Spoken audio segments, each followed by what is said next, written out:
could be Islam, maybe also truth.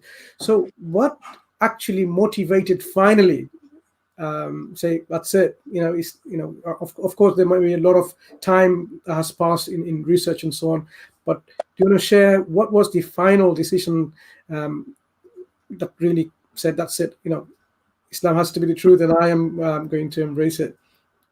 Yeah, no, it didn't go like that. Because after I found out the information we just talked about, there were still concerns from my side when it comes to Islam. And one of the points that was really bothering me was the fact that in Christianity, of course, you learn, especially in the denomination of my church, that everybody after Christ, after Jesus, Isa, was false. So Prophet Mohammed, peace be upon him, was a false prophet in my view. So if he is not a true prophet, then of course everything he said wasn't true as well. So that makes the Quran false. So and so I had to find out who was this man. Was he really a prophet of God, the last prophet of God, like Muslims say, or was he like I learned during my youth? Was he a false prophet, or was he a deceiver? So I started comparing him to other prophets, and one of the prophets was, for example, Moses. Because there was remarkable that there was a minister, because I informed a lot of people about my writing, and I started comparing Muhammad, peace be upon him, to Jesus, and he said to me, "Well, that isn't a good comparison." He said, "You have to compare Muhammad, peace be upon him, to Moses." And I said, "Why would I do that?" And he said, "Well, because every prophet, and it doesn't matter if it's in Islam or in Christianity, they have different tasks." And I said, "That's what we believe, and that's what they believe." So Moses had another task compared to, for example, Noah, and Noah had another task compared to Isa or Jesus, and another, etc., etc. So he said, "Well, you better compare Muhammad, peace be upon him, to Moses, because they both had to establish a community. They were both what they call in Dutch lawgivers." And he said, "Well, they were both in a very hostile environment, and they were both preaching about one God." So they said, "So you better compare them to each other and look at the moral character of those persons.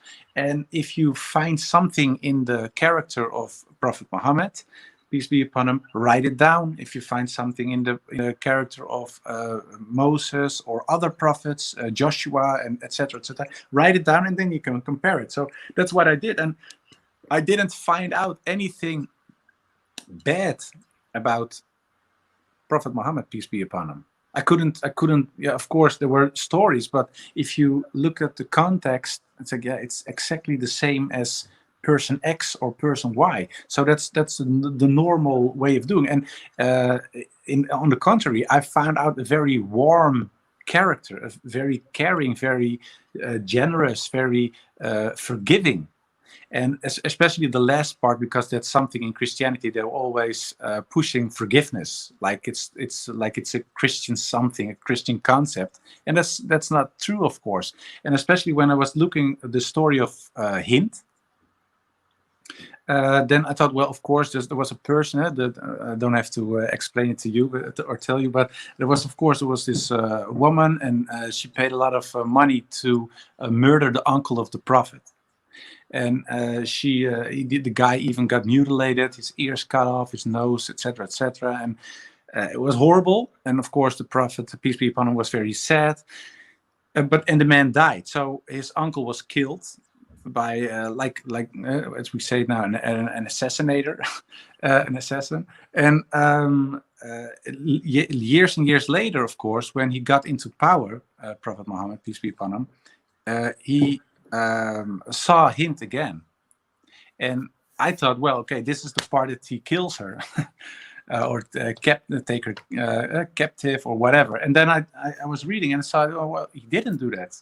He said, well, it's okay, you're forgiven, and let's go on. welcome. And after that, of course, she converted. And that was for me the fact that if someone kills your uncle and mutilates your uncle or pays someone to do that, and you can forgive those person, that's a lot, but it's not evil. So, and that's what my vision of my view on Prophet Muhammad, peace be upon him, it changed so drastically. And this was the drop, because you asked, well, what is it? It was the story of him that made me think, okay, this guy wasn't evil at all. I think we are wrong. And then I started writing, and there was a guy, Thomas Carlyle. It's a long time ago. He said, well, the lies which well-meaning seal heaped round this man Muhammad are a disgrace for ourselves only. And he was talking about the West, the Christians. And I thought, well, that now I understand what he meant by that, because in the beginning I saw the quote and I was thinking, well, maybe the guy was drunk when he was writing it, because it doesn't make any sense. But then after I got the information and the comparison between the several prophets, and I saw the story of him, I thought, well, I now understand what this guy meant when he was writing this about Prophet Muhammad, peace be upon him. So that was for me the thing that I thought, okay, maybe he is a prophet. And the other part, because it was about his character, his moral character, that persuaded me, and the concept of God again, what I was talking about in the beginning, because there was a guy, Fakhr al-Din al-Razi. It's a very old philosopher from Islam, I think 12th to 13th century, and he was explaining in a book the concept of Tawhid, of God. And I always thought, well, why are those Muslims so pushing the Tawhid, oneness, this? I go, well, we know it right now, but forget it. We believe in one God as well. But then the way he explained it in his book, he said, well, we perceive reality by making something one. If someone says to you here, do you want a glass of water, for example, he said there are several abstract concepts like water, glass, drinking, giving, etc., etc., and you make this into one immediately in a second. And he said that's how we view reality here. And I said, why would reality be any different in the hereafter, in the other reality? And I thought, well, it's so logical. It's so much more logical than what I knew about the Trinity. So those 2 points, the concept of God, Tawhid in Islam, and the moral character of Prophet Muhammad, and the story of Hind as the drop. Those were the points that in the end made me think, okay, I think Islam is the truth with a capital T, and Prophet Muhammad, peace be upon him, is really a prophet and not the person I thought he was. MashaAllah, MashaAllah. Very enlightening to hear this.